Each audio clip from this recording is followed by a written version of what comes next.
आंख दिखा रहे नेपाल को भारत ने सिखाया सबक, किया बड़ा फैसला। बॉर्डर पर सड़ रही 13 लाख किलो चाय। बहुत कुछ चल रहा है इस समय जियो पॉलिटिक्स में, और ये मामला पूरा क्या है आइए जानते हैं विस्तार से। देखो, भारत नेपाल चाय विवाद के बीच नेपाल सरकार ने बंद पड़ी चाय फैक्ट्रियों को दोबारा खोल दिया है। भारत के नए नियमों से 13 लाख किलो नेपाली चाय बॉर्डर पर फंस गई है। नेपाल और भारत के बीच बढ़ते विवाद के बीच नेपाल सरकार ने अपनी चाय फैक्ट्रियों को दोबारा खोलने का फैसला किया।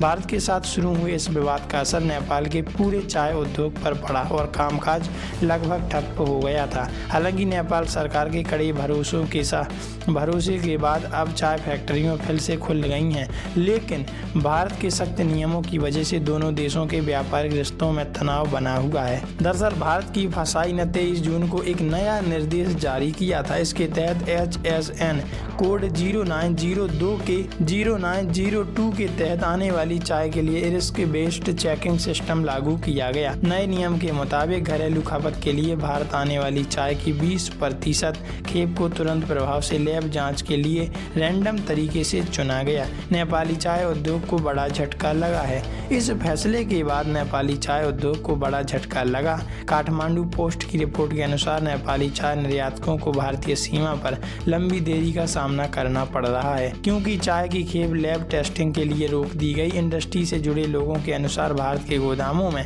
करीब 3 लाख किलोग्राम प्रोसेस्ड चाय फंसी हुई है, जबकि नेपाल में 10 लाख किलोग्राम से ज्यादा चाय जमा हो चुकी है। इन रुकावटों के कारण इलाम में चाय प्रोसेस और 15 जून से उत्पादकों ने 18 जून को काम बंद करने का फैसला लिया। भारत के इस फैसले से पूर्वी नेपाल की करीब 99 चाय फैक्ट्रियां प्रभावित हुई और 50 से ज्यादा छोटे बड़े चाय बागानों में काम रुक गया। इससे चाय की तुड़ाई भी प्रभावित हुई और हजारों मजदूर बेरोजगार हो गए। चाय विवाद की शुरुआत कैसे हुई? नेपाल के प्रधानमंत्री कार्यालय और मंत्रिपरिषद की ओर से यह भरोसा मिलने के बाद कि सरकार निर्यात में आ रही रुकावटों को दूर करने के लिए तुरंत राजनयिक और प्रशासनिक कदम उठाएगी। इस पर फैक्ट्री मालिकों ने फिर से काम शुरू करने पर सहमति दी। चाय विवाद की शुरुआत भारत के टी बोर्ड के लिए नए नियम से हुई है। इस नियम के तहत नेपाल से भारत आने वाली हर चाय खेप की अनिवार्य लैब जांच की जा रही है। पहले भारत केवल 5 से 20% रैंडम सैंपल की जांच करता था और अब एक ट्रक पास होने पर पूरी खेप को मंजूरी मिल जाती थी। लेकिन अब सीमा पर खड़े हर ट्रक से सैंपल लेकर जांच के लिए कोलकाता की केंद्रीय लैब भेजा जा रहा है, तो उसमें टाइम लग रहा है। वैसे आप इस बारे में क्या राय रखती हैं? क्या इस तरह का नियम ये सख्ती को दर्शाता है? कॉमेंट में जरूर बताइएगा।